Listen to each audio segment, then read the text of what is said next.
संभाजीनगरमधून सैराटची घटना या संभाजीनगरमध्ये समोर आलेली आहे। कारण आंतरजातीय विवाह केल्यानं सासऱ्यानं जावयाला संपवलंय, त्याची हत्या केलेली आहे। मुलीचे वडील आणि चुलत भावाकडून जावयाची हत्या करण्यात आली आहे। अमित साळुंके असं मृत पावलेल्या तरुणाचं नाव आहे। अमितनं आपल्या प्रेयसीसोबत लग्न केलं, मात्र मुलीच्या कुटुंबियांना हे लग्न मान्य नव्हतं आणि याच रागातून संतापातून मुलीचे वडील गीताराम कीर्तिशाई आणि चुलत भाऊ अप्पासाहेब कीर्तिशाई या दोघांनी चाकू भसकून अमितची हत्या केली। 14 जुलैला अमितवर हल्ला करण्यात आला।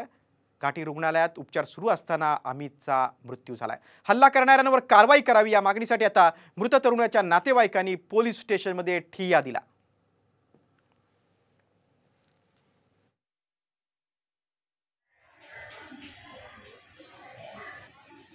त्याचे मागे 2 आरोपी आहेत आणि 2 आरोपीसाठी आमची टीम वेगवेगळी जागा ऑलरेडी स्पॉटवर आहे। तिथे आरोपीचे शोध करत आहे। मी लवकरात लवकर आरोपींना आम्ही अटक करणार। त्यांचा इंटरकास्ट मॅरेज होता। इंटरकास्ट मॅरेज नंतर त्यांचा जे व्यक्तिगत आणि पारिवारिक जे काय त्यांचा मतभेद होता तोपर्यंत आमचा तपास आता पोहोचलेला नाही, पण त्यामुळेच त्यांच्या चाकूच्या वार करून मृत्यू केला।